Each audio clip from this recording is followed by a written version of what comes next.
Hey, everybody. Welcome to another episode of the Mile High Game Guys Board Gaming Podcast. I'm your host, Adrian. I'm Zach. And I'm Jeff. And we're here with some more board gaming awesomeness sponsored by Gray Fox Games. How about that Game of Thrones? How about it? We're not talking about it because I haven't seen it. And everyone's continues to be either dead or alive. Did anybody change state from dead to alive or indeterminable alive amount to of dead? people? Yes. Okay. Yeah. But not going to say who. Yeah. Or the size of said person. Yeah. We won't say which direwolf, so. How many of those are left? He just Ghost? Ghost just sort of appears. Nymeria. Yeah, Ghost She and got Nymeria. ran off into the woods. No. Yes. Yeah. But no, I've not seen Game of Thrones yet. My mom called me today. She's like, "Oh my God, what did you think of Game of Thrones?" I was like, "I haven't seen it." She's like, "What the fuck?" Yeah. She's like, "I wanted to talk to you about this. What the shit?" Mm-hmm. And I was like, I don't have a good way to watch it." And I was like, "I don't have HBO." She's like, "I've given you my Amazon account information in the past. It has HBO. Watch it now." And I was like, "My friends are going to be here in 50 minutes, and it's an hour and 5 minute long episode." You could have It is not an hour and 5 minutes. It is 54 minutes. It is an hour and 5 minutes with the credits and The behind the scenes. thing after. So you could have crammed it in there. Damn it. You could have been like, we need to delay it 30 minutes or whatever. Not even. Yeah. It was like 10 minutes. 10 minutes, and we would have been fine with it. Yeah. Damn. Yeah. Oh well. And also the intro is like super different now. Yeah.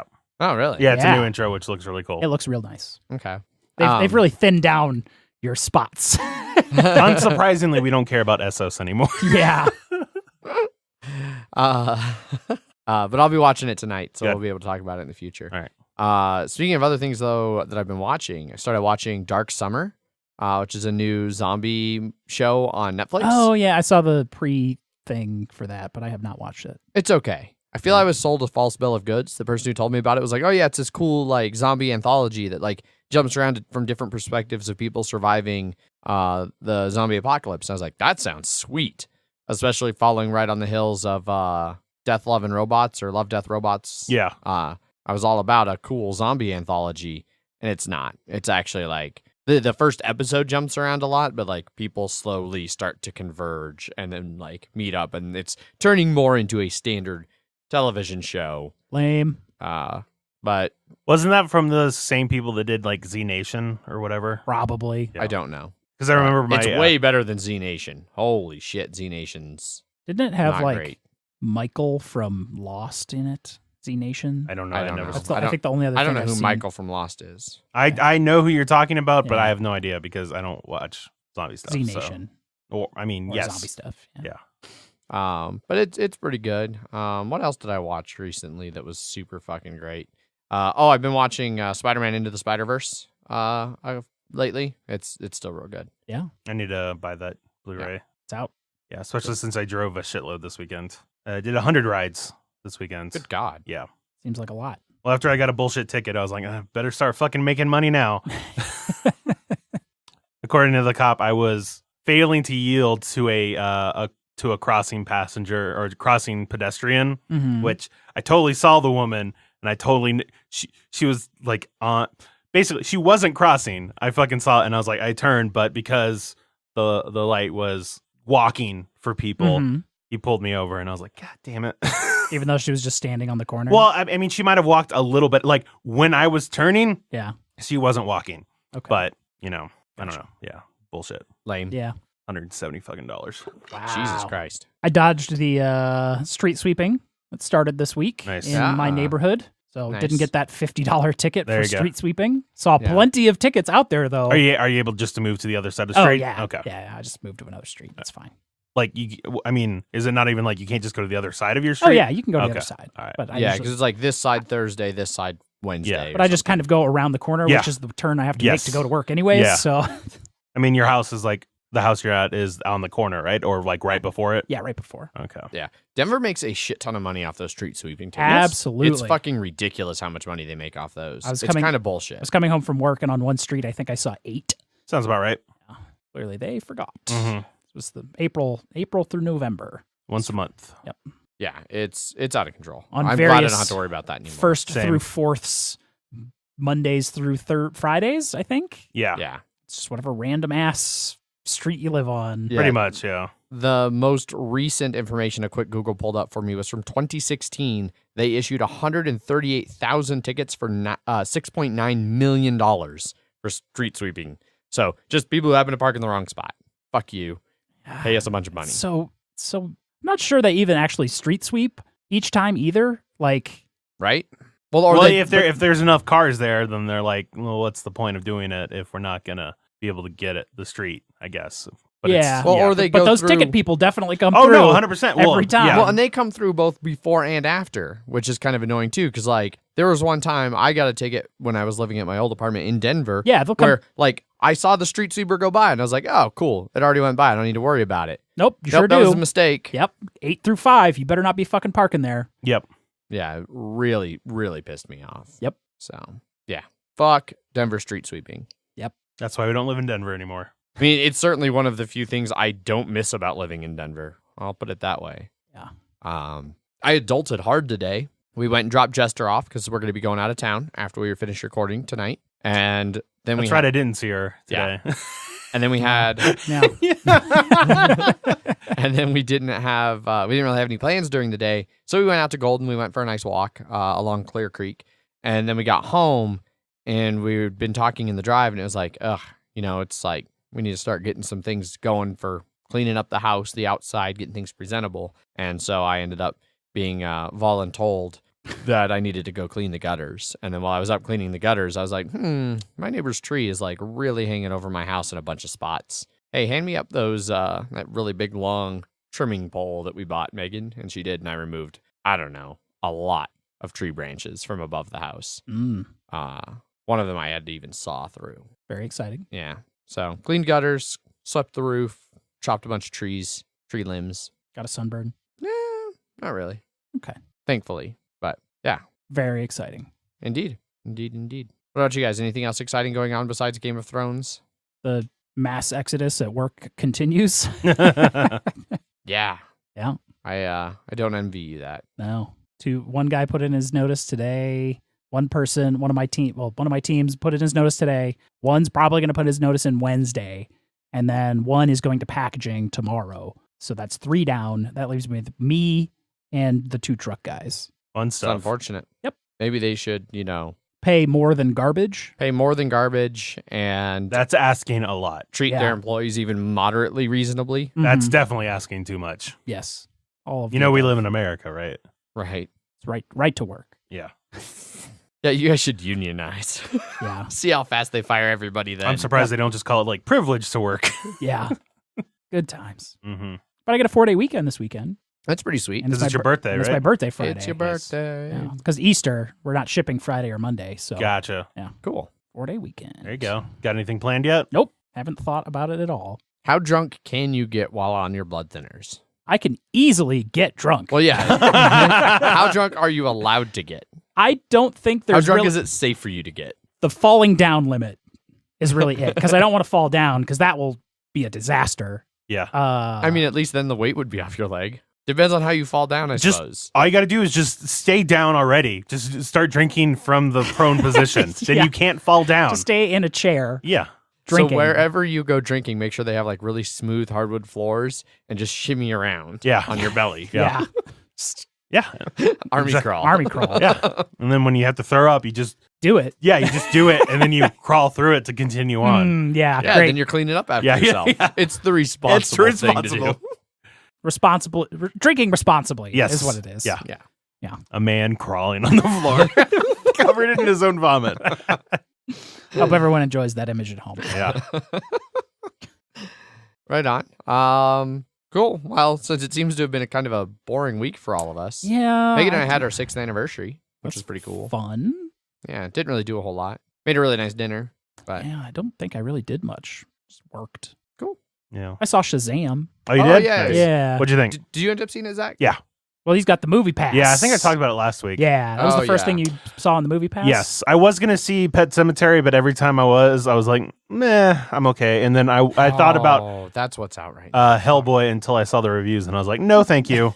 Yeah, reviews I won't of that even see are it for real bad. Yeah, no. Free-ish. Yeah, like Paul, when I told Paul I wasn't going to see it, he's like, you get it to see it for free. And I'm like, and I feel like for someone who values time as much as he does. Yeah. I don't know why he'd want to waste it seeing that movie. Especially since in his opinion, the first two were some of the worst movies of all time. Yeah. Shazam was good. I liked it a lot. Yeah. It definitely went places I wasn't expecting it to. And it got super dark in a way I was not expecting. A lot of melting ash people in that movie. Not even just that. Yeah, not even just that, but a lot of real murdery things. there was definitely some There's some monsters. Yeah, monster violence that I was like, "Oh, Jesus." Yeah. Yeah. Clearly that monster's going to bite that person's head off. Yeah. And then they cut away when he does it. Yeah. That's what makes it PG-13. So. Yeah. The lady turning to ash was pretty horrifying. Mm-hmm. Apparently that's the director's wife or something. Oh, okay. She's like always in his stuff. Gotcha. I think. Gotcha. From what I recall. Yeah. I felt like it sort of, like the third act, the final fight was kind of but I like how they left so much of the good stuff out of the trailers. Yes. So a lot of it was really surprising. No, 100%. But also the scene near the end with the compass thing. Yeah. I was like, oh, Jesus Christ. Yeah. Gets emotionally heavy. Yeah. I mean, he's a foster kid. Yes. So, like, yeah. It was real good. I liked it. I I look forward thought to more. Zachary Levi did a good job. Yeah, I went at like 10 a.m. It was like $5 or $5.25 or whatever. How many people were there? I don't know, about a dozen, Okay. 15, something like that. When I saw it, there were 4 people. I was the only person right until the preview started, and then 2 more people came in from behind and sat behind me, and I was like, Yeah. damn it. Yeah. A bunch of Star Wars got announced. Yes. BFF CJ, creator of our title music, Mhm. he was at the Star Wars Celebration in Chicago where Okay. it was all happening. So he was at all the panels and stuff like that. Gotcha. And all the Disney Plus shit, too. Got Yeah, announced at the but same that was time. at like an Disney investor thing. Yes, though. but it was like right around the same time. Yes, it was at the exact same time. $6 a month or something like that. 7, yeah. 7? That might be all right. Yeah. Maybe another fucking subscription service. Yeah, but, it's fine. But maybe it was $7. Yeah. Yeah, well, there's a year long, like a full year for like $69. Yeah. Which is totally reasonable. Yeah. Especially with some of the shit that looks to be coming along the way. Yeah, I'm gonna jump on it just so I can get back to watching Moana once a week. I watch Moana like Moana's a great movie. As a child, I watch it. Well, no, no, it's legitimately good. It's a newer movie, but I watch it like Ant watches like a small Fifth child. Element. Fifth Element. Yeah. I'm excited about the new Star Wars game. Yeah, Jedi Fallen Order. Fallen Order. Yep. Yeah, I've heard some interesting things. It's by the Titanfall people, so it's going to be good. I liked the trailer a lot for the new Star Wars. Yeah, with its confusing title, but I'm sure we'll figure out why. Yes. My theory is that in the title is The Rise of Skywalker. Rise of Skywalker. Rise of Skywalker. It's like the Rise of the Skywalker. No, Rise of Skywalker. Which the only thing that I think makes any sense is that we find out that Rey's actually a Skywalker somehow. Which better not be it. I think my theory is since the Jedi are all gone, it becomes the Skywalker. new legend is going to be those type of people are called Skywalkers. And that's just what they're called. That's going to be their name. I've heard something similar to that. Yeah. So yeah, I could see that. That was Megan's immediate thought when I was complaining about how I thought it was a stupid name. Yeah. I think that's going to be the new. Yeah. I also really don't like they're bringing back Palpatine, apparently. I think it's awesome because all of the extended universe stuff was always Palpatine coming back. That's all that happened. It was a clone of him or his spirit going into different bodies and escaping and going to new bodies. Like that's what happened. So I will appreciate it. But it's totally a JJ move to pull though. Of just like, look at remember all of these things from way back when. So yeah. Start jerking it now. Yeah. Nostalgia jerk. I just hope they don't retcon too much of Last Jedi. So yeah. I mean, how much can they actually really retcon? I don't think they're going to bring back Luke or anything like that. Yeah, they could bring back Luke. They could say that Rey's family is actually somebody. Now that I could believe. Which I really because there's no because like it would be easy to say like, well, of course he was just he's lying to you. Yes, but I think he has no way of knowing that. You're not wrong, but I think it brought a good message to it. Yeah. So I feel like it would undercut that message if they're like, no, she is actually special. Yeah. So like she is special from a heritage way instead of just being born. Oh yeah. I like that Billy D's back. Yeah. I saw a meme over the weekend that was I probably saw the same one. The scene from Han Solo from Solo where he's like, I'm gonna get that back over my dead body, and then it's just him fly the ship. He technically did already fly it without Han. Yeah. In Return of the Jedi, but Yeah. he was there today. Today was the last day, and he was the Mandalorian, the live action TV show got announced. Yeah. And he was checking all that stuff. Nice. Oh yeah, at the panel they actually brought out the Ian whatever, the guy that plays the Emperor. Oh yeah. Out on stage after the trailer, and then he did his Emperor voice of "Roll It Again." Yeah. And everyone lost their shit. Oh, I'm sure. I always forget like how young he was when he was Emperor Palpatine. So that when they brought him back for the prequels, it was like he looks like how old he should be. Yeah. Well, I think one of the clips in the trailer looked like it was like a downed Death Star. Yeah. Yes. And so you are correct. That is exactly what that is. Like they're so thinking it might be having to go to Endor or the forest moon of Endor. Yeah. And because the actual planet that it orbits is a gas giant, so they're not going to be going there, I don't think. Right. Yeah. No. Yeah, the forest moon. Yeah. Maybe it killed all the Ewoks when it landed. But one can only hope. They've been replaced by porgs. Porg Ewok hybrids. Yeah, all right. What about if the Ewoks ate the porgs? Do you work for Disney marketing? Because you just made $1 million. Yeah, right.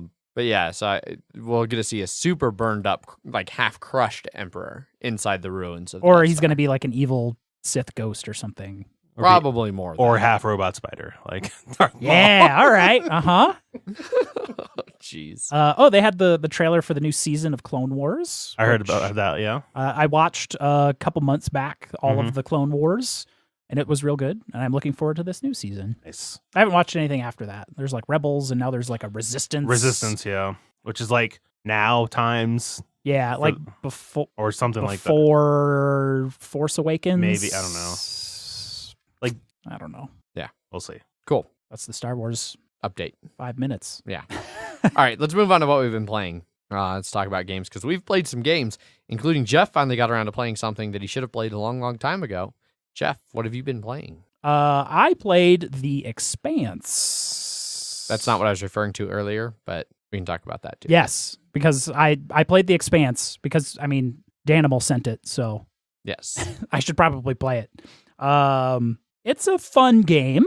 It's you did not sound like it was. You're selling it so well. I only played it at 2 players. Right, and it sounds like you were saying it wasn't the full game. Yeah, so they did cut out quite a bit to make it work at 2 players, and I'm glad they did what they did to make it function at 2 players. And it was a good game at 2 players, but there's so much more at more players. It's an action card selection thing. There's like a cost in control points, which are your victory points. So you're buying these action cards with your victory points, basically. And then the action cards have action points, which you can do a variety of actions with, or events on them. And then there's tags for the different factions, and only that faction or that selection of factions can do the event, but anyone can take it for the action points. But then it goes down in initiative order for people to be able to activate the event on there. So like what you were saying earlier when we were chit-chatting about it was, it's kind of like Twilight Struggle, where if you're still spending it for this, the other person can still use the event.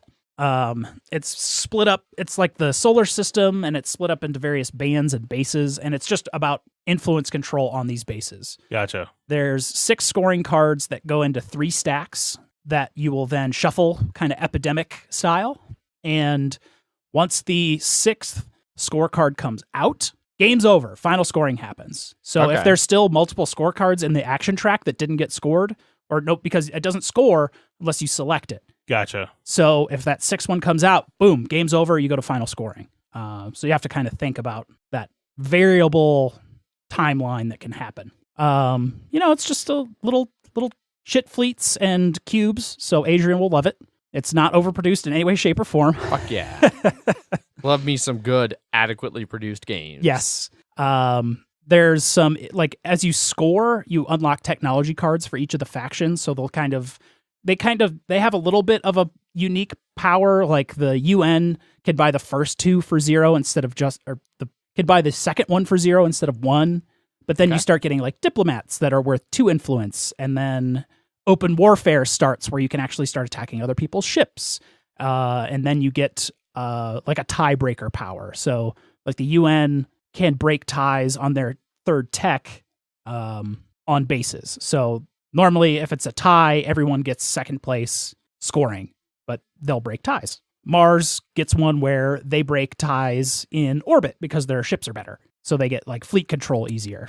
Okay. And then there's the OPA, which is kind of like the oppressed worker class that works in like the asteroid belt. Mm-hmm. And they have like scrap ships that are interesting. They can like sort of build up and like be 1 or 2 strength. And then there's Protogen, which is the evil corporation. And they get a bunch of like crazy high-tech kind of bullshit things. And the proto molecule, which you get 2 of, and you can just play, and it wipes everyone else off a base. But you only get 2. So Gotcha. Yeah. Okay. Yeah. It's basically just the action cards have 2 to 4 actions on them, and you use that to place influence, fleets, or move. And then the scoring comes out, and you score, and you get techs, and you just sort of go until it's over. There's a little bit of a cool bonus, like whoever takes the scorecard, you get there's 6 bonus sector things, 2 for each sector. And say you have a real good advantage in one, and you get to select which bonus sector happens. And then you can get extra bonus points depending on how many bonus sectors have been selected, and it gets bigger as you go. Okay. Yeah, so you can get bonus points where you want, because everything scores every scoring thing. But normally it's just 1 point. With bonus sectors, you can get like 4 for first, 2 for second, 1 for third. Yeah. Cool. Yeah, it was neat. All the unique action cards were a pleasant surprise. Yeah. Some are clearly more powerful than others, and it's really about learning those cards like Twilight Struggle, because there's some cards that'll be like the blockade of Earth, the blockade of Mars. Like those can really screw people that aren't prepared. Right, yeah. You just have to know that those are coming, new action cards go at the end, which is the most expensive, so you can sort of see them coming in there. Oh, gotcha. Okay. But it's still only two or 3 action control points to select it. So if someone's like, oh, that's really going to fuck them, I'm going to spend 4 points because they're going to get totally boned. Gotcha. Yeah. Cool. Yeah. I look forward to playing it at larger player counts. Cool. Because it's a neat little... How many can I play up to? Up to 4. Okay. Yeah.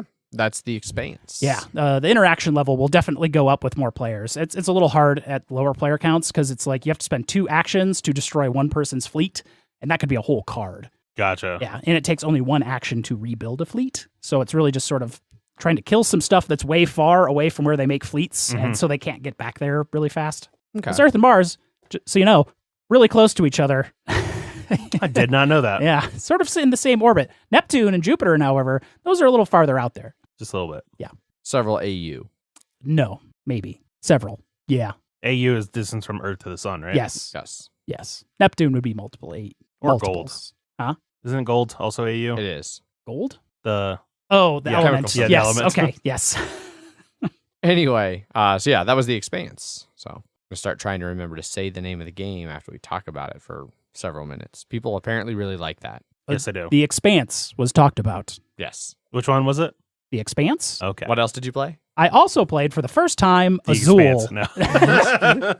About damn time you played Azul. Yeah, V had it and loves it, and I think I had mentioned it on here, and she's like, all right, we're playing Azul. And I was like, okay. Zach is also playing Azul. And then Zach sat right next to V. He gave her an out to not have him right before she goes. She did not accept. How bad did it hurt for her? I don't remember the exact scores. She does because she logs games. Yeah, she was definitely in third. Like she was in third. Solid third. But there were many times that I would grab something that she's like, Zach, you son of a bitch. And I'm like, look, it worked for me and it fucked you over. So that's just, why would I not take it? Icing on the cake. Yeah. So I learned how to play Azul because I had no idea how to play Azul. And we played the basic side base with the printed side. You printed side. We didn't have any of the expansions. Yep. So I kind of, after the first round, I sort of really learned how to play the game because it was like you're trying to get runs of scoring vertically and horizontally, and went pretty well for me on accident sometimes. And but that ended up working out well for me. I did take one move to not take -8 points or something. Yes. It would have clogged my whole like negative run basically, where I would have been stuck with like 5 of the teal tile that I just couldn't use. Or I could take like 1 and then put all of the like 5 teals in there, and then Zach would have just had a whole 5 run. Then he didn't have teal, and I was just like, well, there you go. Yeah. I don't want -8 points or something insane. But it actually, I remember after that game, it was like, it actually, you would have gotten more points from taking that because it would have gotten you the 10 points. I think that was a later Oh, that turn. was a later one. That was at the very end. Yes, that was the last turn of the game. That's where what it was, yeah. I didn't realize that I could have taken that and gotten the 10-point bonus for having all 5 of that run done. But I took something else instead. I still won. Yeah, by 2 points. Yes, but I would have won by more had I done that other thing. Yes. I would have won by like 4 points or something. Yeah, it would have been close. Yeah, because I would have gotten more points, but you would have gotten That more. 10. Yeah, you would have gotten an additional 10 plus. So, yeah. Yeah, I can understand why people like Azul a lot. Yeah. You definitely should play with the Jokers next time. I think they had an interesting... The wild tiles, basically. Yeah, I haven't played with the other mini expansion that... The special tile location areas. Special factories, yeah. Are they supposed to be factories? I think so, yeah. Like Dice Forge. Yeah, Just exactly. weird names for the things. Which you got the expansion for that, I did right? get the Dice Forge expansion. Nice. Dice Forge Rebellion. I have not touched Wednesday. it. We should touch it. Yes, we will touch. We Together. will touch Dice Forge. Oh dear. And it's 2 expansions. Okay. And it depends on which one you play with. Gotcha. It's sort of what happens. Okay. Cool. What about you, Zach? What'd you play? I still played more things. Oh, whoa. I don't Um, remember you saying more things in the pre-show. Well, you weren't paying attention. I mean, you're not wrong. So I played, we've talked about this before, but we played Deep Sea Adventure, Paul's game that he bought just to print a nice 3D insert for. Yes. Pocket game. But we played it at 6-player. We played it at 5-player last week. We played it at 6-player this week. And holy shit, does that game not need 6 players? Clogs up. And it's still so short that it's still not going to be butthurt about when bad things happen. Like in the first round, I moved once and moved like 4 and then picked up a treasure, and I couldn't even get back those 4 spaces before the oxygen ran out, and I died. Gross. Yeah, it was real gross. But it's still fun. It's fun, kind of Celestia-esque, push your luck, dice rolly system. Okay. Yeah. Cool. Now That was Underwater Cities? Now I'm done until Blood Not Bowl. at all. Underwater what? Nope. Water something? Deep Sea Adventure. Deep Sea Adventure. I knew it had to do with water. Don't you know it's more fun just to let him wallow in that, to watch him drown over his... It's fine. All right, Zach. What'd you play? So I played Azul, like, Jeff was saying, but the main thing I played before that was Pinochle, because we had mentioned... Learning Pinochle and Bridge and stuff like that, and then Andrew was like, hey, do you want to learn it before game night? And it was me, Andrew, Allison, and Paul. We were all there. So like, yeah, let's do it. And he printed this nice sheet out, and it's a 48 card deck, which is basically a double euchre deck. Okay. And it's basically, you could describe it as a more complicated euchre. But it has its own share of just random ass shit that just like. And here the order of cards goes Ace, 10, King, Queen, Jack, 9. Like 10s are just the second highest for whatever reason. And what happens is everybody gets dealt 12 cards, and then there's like a bidding to how many points you think you can get. And the points are a combination of melds that you make. So, different, pairs, or getting like marriages, which are queens and kings of the same suit, or a pinochle, which is a jack of diamonds and a queen of spades. More arbitrary bullshit. Okay. Getting 4 of a kind of like all different suits and stuff like that. And then the points you get from the actual trick taking phase. And in here you get points for every king, ace, and 10 that you take. And because it's a double euchre deck, it's like whoever plays like the ace first will beat another ace played that's the same one. Okay. And then at the end of that, if you make whatever your bid is, you get that many points. But the other team still gets however many points they got from melding and their tricks. It's just whoever is bidding, whoever wins the bid gets to determine what trump is. So usually when you win that bid, you're going to get a lot of the points because you have a good hand, because you trade 4 cards with your partner and stuff like that too. So Yeah. and you played I think we played a 250, and I think it took 8 or 9 hands to play through. Okay. And I want to say it felt like for the first half of the game, 2/3 of the game, I was like, I feel like I am just fundamentally misunderstanding how this bidding works, because I'm like, because people were bidding up to like 20, 25, 30, 35. And like, there's only 25 points you can get from if you win all the tricks. And so you have to have a lot of points from melds too. And that's you and your partner's melds. But I was just like, I feel like all of my hands have been shit so far, but I don't know if that's actually true, or I'm just not getting the bit. Like, and then I actually had decent hands, and I was like, oh, okay. I think I was getting it. I just had really bad hands. Like Paul, I want to say 80% of the time called Trump each time. Jesus. And so he and Allison wrecked us. I think it ended up being like 260 to 78 or something like that. And overall, I think if I had 4 people and cards, I would still rather play cribbage or spades or like cannon foot and stuff like that. And especially because this one is a double euchre deck, so you can't. It's not just one pack of cards. Yeah. It'd sort of be like, well, we want to play for this. Okay. And so it was fine, but I still prefer other card games more. Okay. Yeah.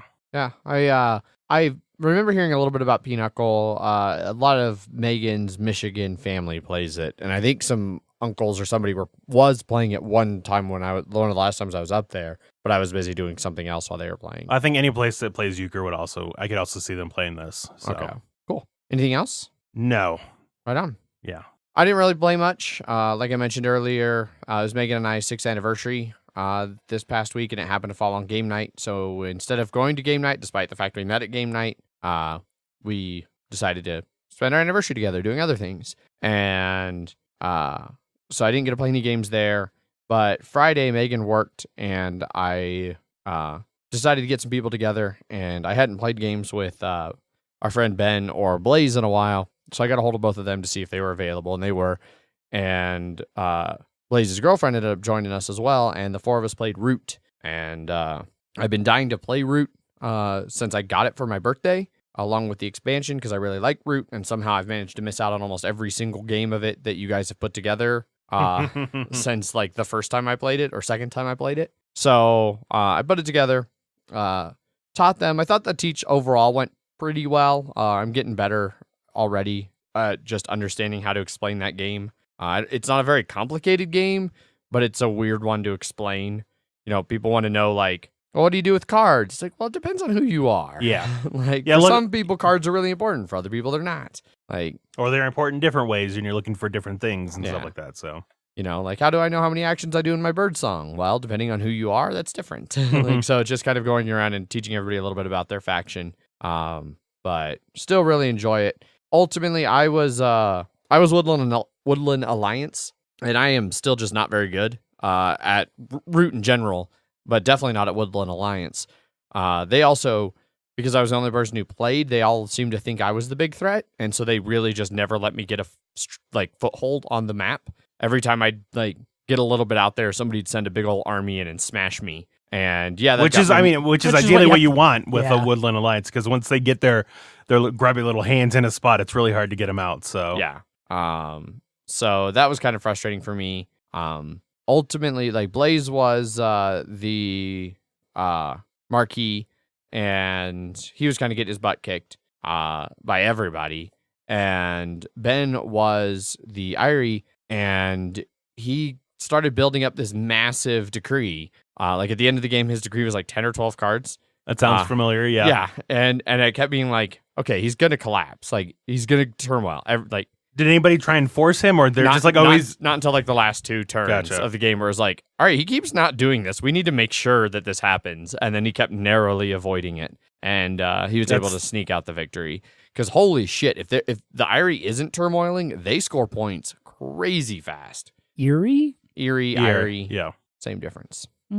Yes. Just because you say yes, I'm not sure that means yes. Right. I've only ever heard it pronounced Irie. Is it because you're the only one that you've heard say it out loud? No, you fucking fuck. But yeah, so it was a really fun game. Really enjoyed it. Always happy to play some more Root. So that's been all I've gotten to play. So now I get to talk about Blood Bowl. Yep. On to the Bloody Minute. Because I played Blood Bowl. So this was my Smashing Samurai coming out of my 4-0 loss to Miss Next Game Skinks Yep. into a veteran orc team, the Gold Tooth Gits, with like literally everyone with block and guard, and was bad. I got 220K in inducements after I had to take I didn't have to take a journeyman, but I took a journeyman because I was afraid my skinks were going to get smashed. Gotcha. Which they did, but it wasn't so bad. I ended up taking a chainsaw and an extra apothecary, thinking I was going to get smashed a lot. I almost took an extra chainsaw and a bribe so I could foul with the chainsaw. I'm glad I didn't, especially because the chainsaw ended up going out turn 2 on a unlucky turnover where I was trying to get a break tackle 2+ dodge to kind of cage him up so he couldn't get hit.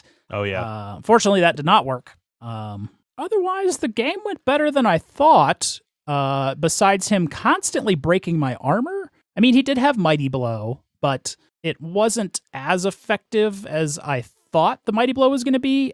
Just his regular dice rolls were pretty effective at breaking the armor. I think the whole game, I may have broken his armor only 2 or 3 times, and the chainsaw was one of them. Now, that doesn't mean I didn't get some guys off the field. It just means I didn't hit them to do it. So I had he had a 3+ reroll, 2+2 go for it to score in the end of the first half. Ended up rolling like a 1 and a 2 for the pickup, and I was like, that was my only chance for you not to score.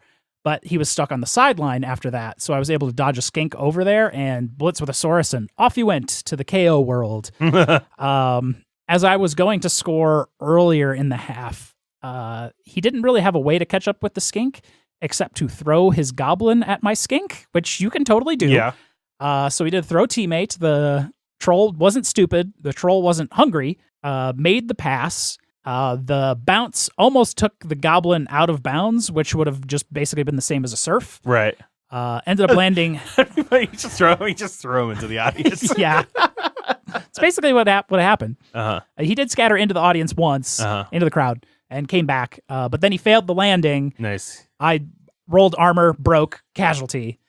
Missed next game on a failed landing for his goblin. Gotcha. So you just threw him, and he just sort of like landed on his head, and just is laying. And then he's out. Yeah. And for next game. Nice. Later on in the game, he is like nothing 0-star player point lineman, failed a dodge and broke his armor, and minus move serious injured him. Ooh. Also known as retired. Yeah. Because he had 0-star player points, and he's got a ton of money, and so do I. He got a couple skinks out here or there, but they came back in. No real serious injuries. He got a badly hurt on a Saurus. And since I had an extra apothecary, I was like, apothecary. And he just goes back into reserves. Gotcha. Ended up getting a really lucky bounce at the end of the game. I got pretty lucky on bounces and a lot of stuff like that during the game, which my opponent gets real frustrated about constantly. And I'm just like, I mean, it's just the game. I mean, I'm not using skill here. Yeah. That ball bounced there because it did. Yeah.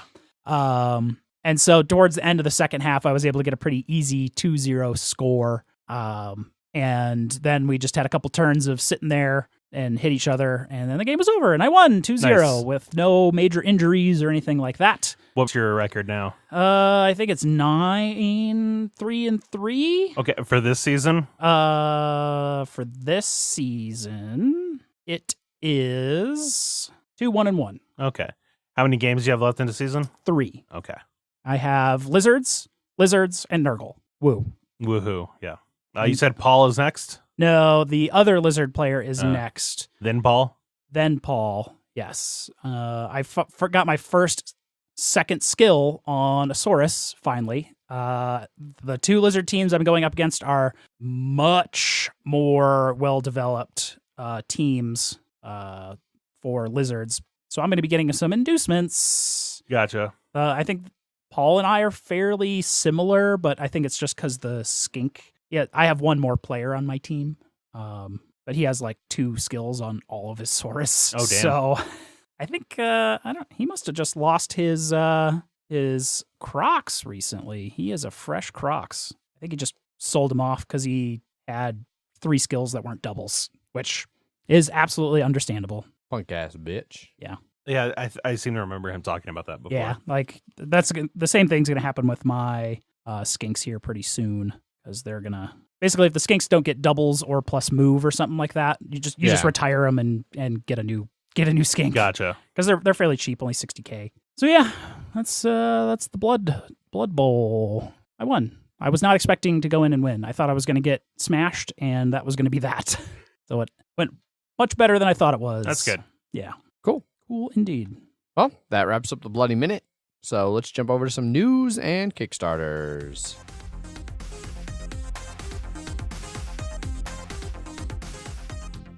First up in news, this one is solely for Ant. That's why we lined it up right after the Blood Bowl. 3 Dragon Ante Legendary Edition. New edition of 3 Dragon Ante coming soon.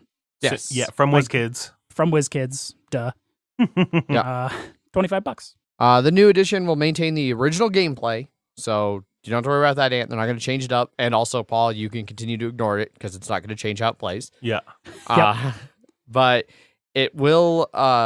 it'll have some new features that you can add in if you want to, and it will include 15 new legendary dragon and 15 new mortal cards, as well as gold and platinum scoring tokens and ability discs that you can use to combine it with base Dungeons and Dragons. Which the original could do because it was a 3rd edition, but you can't do that anymore. Yeah, because it's not 3rd edition anymore. Yeah, I mean, you can still anytime people are playing, if you could still play 3 Dragon Ante as your poker. Yes. Your D&D poker, which is what it's supposed to kind of be. Yeah. Yeah, so it's going to have 100 cards, 90 tokens, 6 ability discs, 6 reference cards, and cost $25. Yeah. So. The legendary dragons were neat, so having more different ones of those is cool. But Yeah. And the same with the mortals. Those were kind of the, I don't know, trump cards or wild cards or whatever you want to call them. Yeah. They had fancy special abilities on them. Because all the dragon fights had the same ability, just different numbers. But Ant has poker chips for this, and this might solve the need for poker chips with its different numbered coins and stuff. Yeah. But the poker chips are probably better anyways. Or at least cooler. I think it'd be really cool to get a set of metal money or something. Like a small little chest of metal money to go with it. Yeah. Makes it feel more like you're playing, fantasy poker. True. We could throw the Seafall money in there. There you go. Yeah. Do something with the Seafall money. Yeah. But yeah, that's 3 Dragon Ante. Next up in news, there's a new Choose Your Own Adventure board game. Yeah. So we've talked about these in the past. Someone owns one of them. Yeah. I own one of them that I have not played. I don't remember what that one is. It's a haunted kind some sort of haunted house thing. Yeah. So this one just announced is War with the Evil Power Master. Kind of reminds me of Flash Gordon. Yes. But it's kind of more of the same. You're taking to the stars, doing the galaxy thing, but still using choose your own adventure mechanics to kind of keep going. So yeah, and this is, I think all of these are based on the actual books. They're not new choose your own adventure stuff. No, they took old choose your own books and made them into games. Yep. So this one will be coming out this summer, and it's going to cost $25. The article that you can see a link to on our website has a little bit more information, but a lot of it is meaningless to me since I haven't played, so I don't really understand some of what they're talking about. So, yeah, choose your own adventure, getting some new settings. Next up in news, Alterac has some big games night titles. Yeah, so Big Game Night is one of their lines that they do that they kind of release and hype around Gen Con timeframe. So they've announced the next 3 in that they're all going to be coming out at Gen Con. The first one is Curios, where you are a rogue archaeologist, cough Indiana Jones, traveling the world looking for lost artifacts. It's worker placement and deduction, getting different artifacts from treasure sites without knowing their value. But then later on, you combine knowledge and what other people have found to figure out the value of the artifacts, and somehow that helps you win. It doesn't say. But it's going to be another $25 game. Plays about 15 minutes. I assume there's going to be a value, and whoever has the most value Yeah, but I don't know why like they make you not knowing what it is and having to figure out the value on your own, like a gameplay mechanic. Like, oh, I guess you didn't realize you had the most valuable loot, so you lose because you did math bad. That's the deduction part. I don't know. We'll see how it actually goes. Zach will be very excited to hear of the next game here in the series, Point Salad, the salad crafting game. You're trying to make the perfect salad. Drafting from deck of double-sided cards. Am not allowed to eat. You're not allowed to eat salads? Nope. Vitamin K. Can't have vitamin K. For blood thinning reasons? Yes. Oh, okay. It's like 1-to-1 will just counteract the blood thinner. Oh, okay. No salads. Sad. I have a hard time believing that you're getting enough vitamin K from a salad to actually counteract your blood thinner medicine. To avoid all leafy greens. Sounds like you need to just eat, I'm sure if you blend it up green into a salads. green smoothie, it's not leafy anymore. So you're good. Yeah, that's the difference. But anyway, it's going to feature drafting. You're collecting cards to score for either on the backside, the scoring method that they offer, or on the other side for the veggies that they add to your salad. Sometimes scoring can negatively affect certain veggies. 2 to 6 players, 15 minutes, $20. For being big game night, these are not big games. Yeah, I'm not exactly sure what they mean by that as much. It's a But weird term. but I think the idea of having to draft double-sided cards seems interesting. It could be... Yeah. Unless these are all the things that are going to go into the big game night box, which they've done in the past at Gen Con. That's like a bunch of games in a big box. Yeah, you're right. That's probably what it is. That's what it is, But probably. they need to say big game night box and not just big game night title. So, but that's the 2 they list here. So keep an eye on that as we get closer to Gen Con. And that's it for news. Except for one thing that I did just see, real random, that I think is just kind of hilarious. Another board game company has went massively out of business. Oh, was that the for that solar game? Yeah. Oh, yeah. I forgot where that link was, so that's why I didn't put it in there. Okay. So apparently, the CEO of Games Factory, who had just recently had a successful Kickstarter for Solar City, took all the money and ran. He pieced out of the country. Supposedly with all the assets, they're scrambling to figure out what to do because he was like the CEO and like was in charge of all the finances, and so like the few employees who are left are like, we don't know what to do. But they filed bankruptcy. Well, and they like pulled. He had like apparently pulled all the things from any manufacturing, so it's not like the game was in process. And then they're like, fuck it. He was just like, all right, like trying to get everything going. And he's just like, no, I'm just gonna take all the money and just be like, bye. Peace. People on Kickstarter comments are being hilarious where they're saying things like, if I don't get this game, I'm never buying another game from your company ever. It's like, well, since they're going bankrupt and the CEO is gone, you're never buying another game from that company regardless. Yeah, basically they're saying no matter what happens, Games Factory is done. Yes. Because they have like, there was all this debt that they didn't know about because the CEO was also, taking on debt for that and shit like that. So, yeah. Apparently up until just a few hours ago, you could still pre-order the game. Yes. They had the late pledges up still. Probably more of an oversight than anything sketchy, but it's kind of funny. There's also I'll try and track down all the links for this because like there's a Reddit thread on it where somebody had linked. I'm just not having good luck finding it right away. BGG had a post up back in February of this year about the company nearing going out of business. So this isn't something that like for a lot of people it came out of nowhere, but apparently there's been at least hints of it for a while. Gotcha. So I think it was a Polish company. Huh. Their Kickstarter says they were Polish at least. Gotcha. That was $68,000 for that Kickstarter. Yeah. 834 backers. Feel bad for them. They are Polish. Yeah. Sounds like those people are boned. Yeah. So hot news. Indeed. Now news is done. On to Kickstarters, which we start with a reasonably priced game. Planet of the Apes, the miniatures board game, just funded $104,000 of its $100,000 goal, 516 backers, 3 weeks left to go. Most popular pledge being $250. Is that it? That's it. So that's so it's no longer your $100 miniature Kickstarter of the week. It's now your hundreds of dollar miniature Kickstarter game of the week. And I think it's going up to $260 soon because Yeah. the early bird, I think, is still there. Gotcha. Yes. It's open to the first 400 pledges, and as of recording on Monday, 329 of those 400 are taken. Yes. But yeah. Exclusive to Kickstarter. The whole thing. Yeah. So this is a little bit of everything. It's Planet of the Apes. It's all the new movies, the old stuff. movies, and then a bunch of other things. I haven't really looked closely. Is Mark Wahlberg a miniature in this game? I think they skipped that. Okay. Yeah, I think they particular- skipped the Tim Burton one. Planet Was of that the Tim Apes. Burton? I think it was. Okay. Do some research while we talk. All right.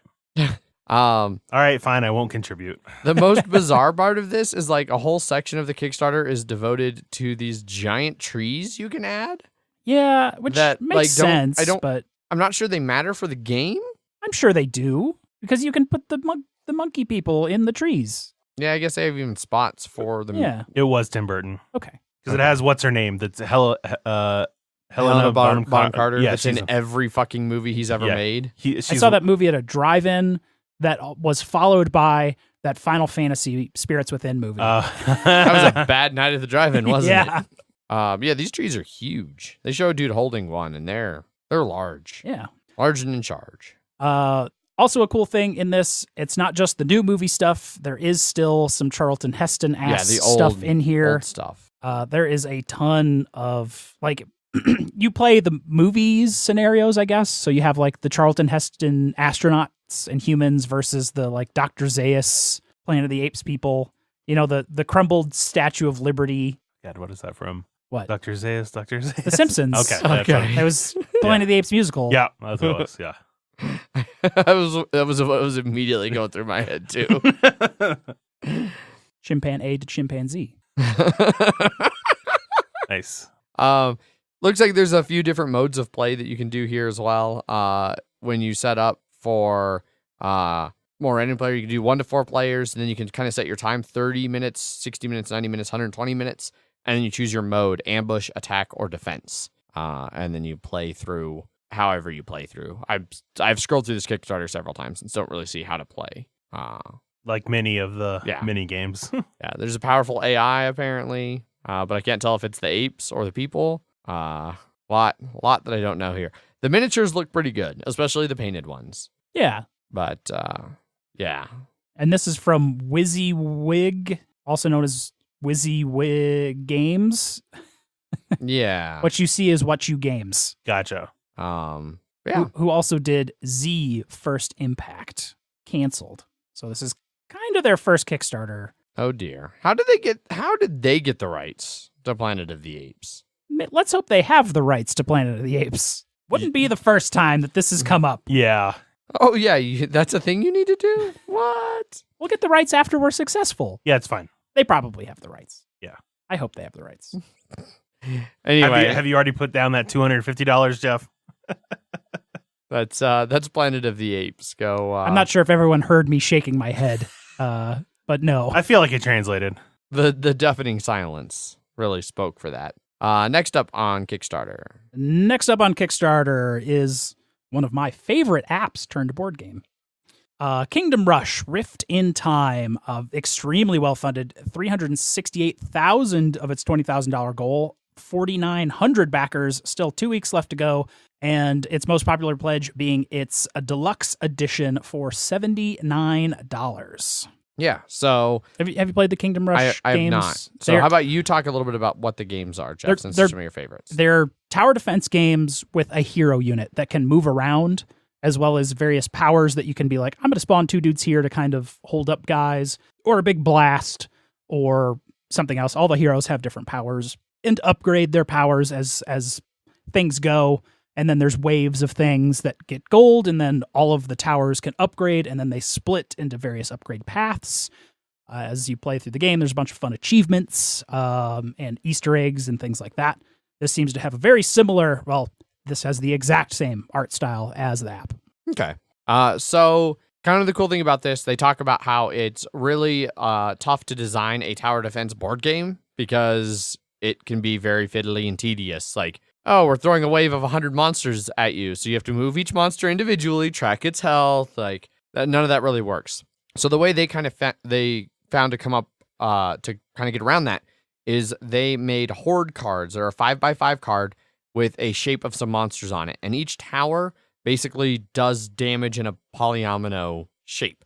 Tetris shape. Yeah, and you just lay it on the board, and monsters are defeated just by covering them up with a kind of damage that they'll take damage from. Yep. Because each monster in the app has various weaknesses and strengths against various damage types. Yep. And so that's the same thing here. And once you've solved the mini puzzle there of covering up all the monsters on it, you just remove it from the board, and then you get a new horde card. The next thing they did is in normal tower defenses, like you build your towers that are doing your defensing, and they sit there and just do damage the whole time.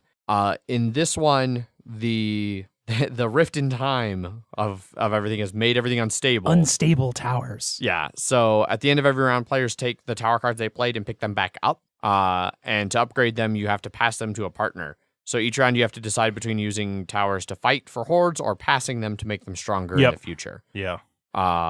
Which is kind of an interesting way to handle that. Well, especially because at least in the scenario I watched John Gets Games play, there are two portal cards that come out that are like extra hard, and anytime you have to have a certain level of a building that would actually be able to hurt it. So a level 2 or level 3, and then anytime those buildings did damage to the portal, those buildings are destroyed. So you have to have a lot of them upgraded and keep upgrading them because they're going to get destroyed throughout the actual game. Okay. The other thing this does is a campaign. So you play through multiple games in a given scenario that get tougher and tougher and tougher, and eventually start introducing like epic bosses and things, and eventually closing all the portals to stop the timey-wimey rift from causing more problems. Like kind of what you were saying, Jeff, with having the heroes. There are asymmetric heroes you can use. Each player gets a hero. Things. Yep. And then each hero comes with certain polyominoes that they can use or certain damage types, seems like. Yeah. Comes with a whole bunch of boards and tokens and polyominoes and cards and everything. There's even going to be a campaign level map that's like the app where you have your various trail across the different scenarios. Oh, gotcha. Cool. And they have star sticker sets because I assume this campaign will have 3 different difficulties, and you get a star for each difficulty you complete. Okay. So maybe it has some, I don't want to call them legacy elements, but they have some right. Sure. difficulty variability. Yeah. That sounds about right. They've unlocked a couple different rounds of stuff, a couple new heroes, a new quest, and then they're working on another one that's a new expansion in person and a new quest as well. So yeah. Full rulebook and scenario booklet are on the page. Indeed. And they actually have good explanations of how to play and different mechanics and things like that. This is a very well put together Kickstarter. Yeah. So go check it out. Shipping. Kingdom Rush. Shipping is not great. $16 to $25 for US. Oof. Because it is a Polish shipping company. So yeah. I think even Australia is like 35 to 45. Or no, they have special shipping quest, Australia and New Zealand. Oh, geez. Oh, it's nice that they did something special for, I guess, a fairly large market. Their shipping prices, if they get enough, if they get at least 250 backers from Australia and New Zealand combined, their shipping prices go down by almost half. Oh, that's nice. Yeah, so they can kind of bulk it up. They even have like a Brexit thing on here. This is what's going to happen if Brexit happens. Well, I know that's important, so. That is important. That's Kingdom Rush Rift in Time. Next up on Kickstarters, it's Choo Choo Time with 18 Chesapeake. I can hear Adrian's boner from here. Smashing into the bottom of the table. It is funded. Very generous. 37,000 of its $25,000 goal, 381 backers, and still a month to go, which you can pledge for $70. Which by 18xx standards is downright affordable. Don't forget shipping. Of $14. Yeah. Be a little over $80 with shipping, but still pretty good price for a lot of 18xx games. I know some people are a little upset. They were hoping the Kickstarter would have it be even cheaper, especially because you can get like 1830 for like $60. But I think the components in this one are better, and I've enjoyed this far more than I enjoyed 1830 when I played 1830. But anybody who listens to the show has probably heard me talk about 18 Chesapeake a few times. It's the 18XX I've definitely played the most of. I am super in love with it. I'm super excited. This came at a great time for me, considering I am actually making good money again and can just be like, yes, I'm getting this. This is a thing I want. It's a thing I'm buying. So Chesapeake will be the first 18XX I actually buy. It is meant to kind of be an introductory game in the 1830 family. Plays 2 to 6 players, and supposedly plays actually very well at 2 players. So if you're looking for a 2-player 18XX, those are kind of harder to find. This is one of them, and it plays in like 2.5 to 3.5 hours, which is also a great speed for 18XX. Overall, pretty standard 18XX style components. They're the same type of hex tiles, card stock for the company charters and private company cards, things like that. Small wooden tokens for tracking the stock market and everything like that. All standard. If you're familiar with 18XX, they're standard components for those. Even the white box with the simple label, although this one at least has an artistic label. There's it is color. Yeah. Personally, actually, I kind of like that. I like that they, nothing about 18XX is ever meant to just be flashy, and that goes all the way to the boxes, and I'm actually kind of okay with that. So works for me. This Kickstarter is definitely for people that know and want this game, because it is very sparse. Yes. On pretty much any details. It's just like, hey, it's this game. You should already know about this game. And if you don't, yeah, fuck you. If you don't, then obviously it's not for you. Yeah. See, I thought it did a pretty good job of, without trying to teach 18XX, which you can't do on a Kickstarter page. I thought it did a good job of kind of explaining what this has to do and why it makes for a good introductory game. It even talks about what's 18XX. It has a whole section on that. So from Tony Fryer. To be fair, I also didn't read that at all. Yeah. So. But that comes from that was even written by Tony Fryer, formerly of Heavy Cardboard, who lives here in Denver. And is my go-to 18XX guy. Yeah. So yeah, it's 18XX. Indeed. Does it come with money? I don't see a full components list, but it's not in the picture. Okay. So I don't know. I do have to say it's the best looking 18XX I've seen so far. Well, there you go. That's basically a glowing recommendation. Put it on the box if they put anything else on the box. I don't think they will. So I was real happy to see it fund pretty much day one. I'm immediately. not surprised. A lot of people weren't sure. 18XX is a growing part of the hobby, but it's still a very small niche part of a niche hobby. So really happy to see the success here from Scott and All Aboard Games. Yeah. So that's 18 Chesapeake. Last up in Kickstarters this week is the world's finest wallet of holding. Extremely well funded, like all of these things are. 81,000 of its $13,000 goal, almost 900 backers, and 3 weeks left to go. And you can pledge this one for $50. Yes. So these are a little notebook for D&D. It's another one of those. This isn't a game. It's an accessory for D&D because, we covered those before I started playing D&D and before I had money. And now that I have both D&D and money in my life, these will continue to be covered. But this is a little leather wallet. They've got notepads and room for dice and cards and a nice little pen. So you can kind of keep everything for your campaign neatly contained. And it's tiny little 1 centimeter dice. Yes. They got 5 different variants for the leather, different satin lined pockets and hidden compartments, coin pouch, all kinds of different things. You also get a heads or tails life or death coin, a money clip with my Latin's really bad, amor fati, which is apparently love thy fate. Just kind of a cool little motto for a D&D game. Even comes in a nice satin lined luxury presentation box. Oh, This one is fairly reasonable on its top end at $117.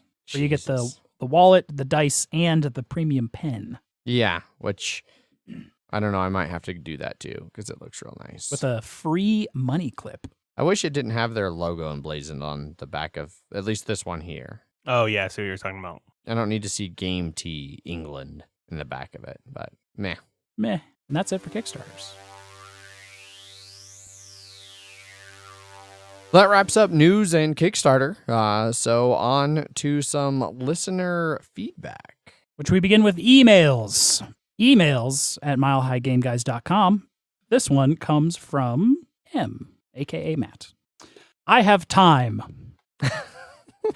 How are you going? Sitting, I guess? Yeah, we're not going. We're staying. How's the weather? So it snowed, and then it disappeared the next day, Now it's hot. and Yeah, now it's it's hot.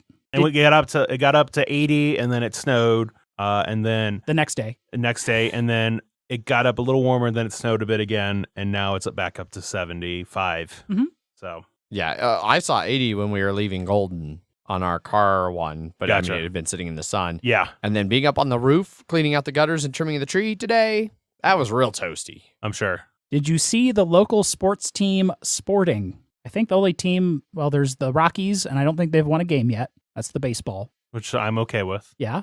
Yeah. The worse they do, they got real wrecked fairly recently. Like, the worse they do, the better parking's going to be. Yeah. So I'm real excited about it. yeah, I've never really cared a whole lot about baseball in general, and I certainly don't care about the Rockies in particular. The hockey, I don't know about the hockey. Did they make playoffs? I'm not sure. They did, I think. Okay. Is it playoff time for hockey right now? Yes. People are getting eliminated left and right. Yeah. Wow. So it's very close to it. Wow. I've done a bad job of following hockey this year. Yeah. I've done an average job of following hockey. Yeah, because the president's... AKA none. Because Tampa Bay won the President's Cup, and they're about to get swept, which will be the first time that's ever happened. Oh, goddamn.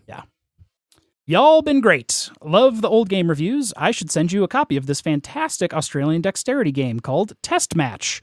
I'm sure to find one in the goods surplus somewhere. Sounds amazing. No idea what that is. I remember the days of playing canasta with my family when I was early teens, and that was always fun. My buddy and I used to play Uno in the breakout room at work, and people would join us. We ran 2 decks, and everything could be stacked in a house rule. That sounds terrible. Yeah. I've seen some like the Uno app. Like you can add certain things like if I play a yellow 3, and if you had a yellow 3, you can immediately play it, and then it's just like you played, so you can skip people through that. Okay. And then like 7s will swap hands with other people. 0s will just move everybody's hands clockwise or counterclockwise. Yeah. Good old house rules. The large amount of draws you could stack was insane, and we had a great time until the company banned us from having breaks together. We're still buddies too, which proves Uno isn't the friend killer. I never played Uno enough to want to murder. I've never heard of Uno being a friend killer, really. Yeah. I recently printed off a copy of Werewolf to play at a state meeting last week, but the naysayers at work got very vocal and ruined the game for everyone else, which really bummed me out because it's probably the lightest game I own and relatively easy ruled and concepts to grasp.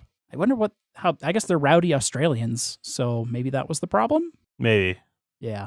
I'm curious what he means exactly by naysayers. Like, because it sounds like the way he's wording it, like they agreed to do it, but then we're like, fuck this. Yeah, maybe. Yeah. I don't know. Otherwise, I haven't done much else except play sport and drink coffee. I originally wrote that I don't have much to say, but this email proves me wrong.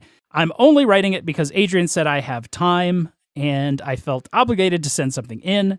Maybe I should spam Twitter. Cheers, your most Australian listener, Matt. I believe he's still president of the Australian fan club for Mile High Game Guys. I would say Membership of what? 2? 2? Enough for someone to second motions in the fan club. Yes. That's it for emails. Just the one email. Emails at milehighgameguys.com. We have one new comment over on BGG, on YouTube in Paulo's Corner. And it is Paulo himself commenting on episode 138, Lou Cott. Glad to see Jeff back. Let's hope this time it's for good. Smiley face. Woo. We made it 2 episodes in a row, so Yeah, nothing. I've got another post-op, but I mean, don't think there's you made it. anything. You did a Blood Bowl game without coughing up blood, so Yeah, the bronchitis is over. I still have a light cough, but gotcha. the bronchitis is past. Glad Blood Bowl didn't kill you. No, it didn't kill my team either, so that was good. Yeah. Yeah, because you thought it might. Yeah, Which was- I wasn't. Did you? Maybe it was just you lost so hard last time that you just start. That's what caused the hole to rip open in your throat. Yes. And not just the constant coughing I was doing at all times anyways. Nope. I think we figured it out. Yeah. Indeed. Zach, was there anything over on BGG? No. Womp womp. So disappointed. Everyone gave all of their hot Kalis feedback. Yeah. Most of it on Slack, of which I will not play Kalis after your review. Yeah. I mean, I think that was just Andrew, Yeah.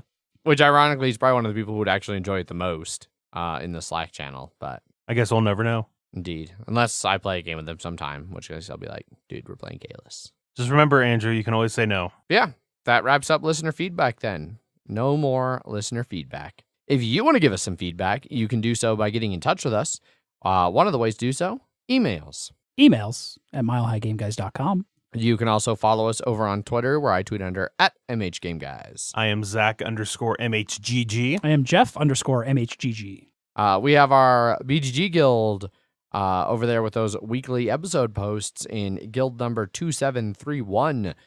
Search for Mile High Game Guys on Board Game Geek. We're also on Facebook and Instagram if you want to follow us at either one of those locations, both /Mile High Game Guys. And don't forget to join the Slack channel. A link to it is in the show notes of every episode, which you can find over on our website, milehighgameguys.com, or in your podcast app of choice. And as always on Wednesdays, we would like to thank our sponsors, Gray Fox Games, for all of their ongoing support. Their Kickstarter, Tsukuyumi, just wrapped up and made approximately most of the money, if not all of the money. $640,000. Yes. $500,000. Over $500,000. Over $500,000. Almost 2/3. Almost. Jeff, was there any hot stats from the end of that Kickstarter? 4,254 backers, with the vast majority being the all-in pledge of $249. They hit all their stretch goals. Their final stretch goal being upgraded Dragon Hunter mech Okay. minis. So when you upgrade your mech, you will have an upgrade mech nice. to That's actually good. put out onto the board. Just That's kind of good. how there was the upgrade standees. Yeah. There's upgrade mechs. And those being the biggest minis in the game, or very close to it, depending on how big those whales and dragons come out. I would assume those dragons are also probably pretty big if there's giant mechs to hunt them down and kill them. But there's a lot of shit in this now. Yeah. There's, and one of my favorite parts about their stuff is even if you missed the Kickstarter, all of the Kickstarter air quote exclusive stuff is just Gray Fox exclusive and will be available on their website for purchase afterwards. In the future. Yep. Cool. Do you have a prepared statement to go along with that final Tsukuyumi update? Gray Fox Games, quality games cleverly crafted. Also, that's it, Snake. Hurt me more. Make me feel alive again. I feel violated. That's how I feel. Thanks, everybody, for tuning in. Be sure to tune in this Friday for our discussion of cooperative games, and then next week for another Wednesday Banter episode, and Friday for a top 10 episode. We've got another top 10 coming up. So stay tuned for all of that awesome Mile High Game Guys audio goodness right in your ear holes. Until then, I've been your host, Adrian. I'm still Zach. And I'm Jeff, sixth of his name. Bye. Bye. Bye.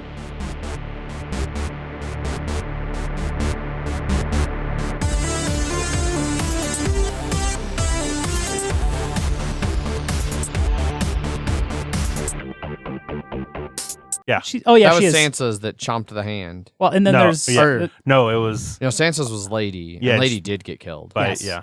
and then what's her name's? I don't know. The Arya's, Nymeria. Yeah. the one that is super creepy now. Wait, Bran? I mean, he's creepy too in Yeah. his own way. Oh. I guess, yeah, Arya, yes. So Yeah. most of the direwolves are still alive. Yeah. I saw, yeah. No, No. no. Two are still Only alive. two of Six. six. Did Brands die? Yeah. Oh, Yeah, in the cave. Mhm. that's right. Yeah. Yeah. I saw a comment. I Well, can't remember if he's dead in the books. I don't know. No. The books don't I don't matter think so. anymore. Yeah. I saw Only the show matters. That makes me so sad. Yeah, I saw a comic that was just like, it was John basically saying, I died and came back to life. And then Bran is like, I can see all things future, past, and present, or future, present, and past. And Arya is just, I am no one, and having like some faces in the background. And then Sansa's just like, what the fuck?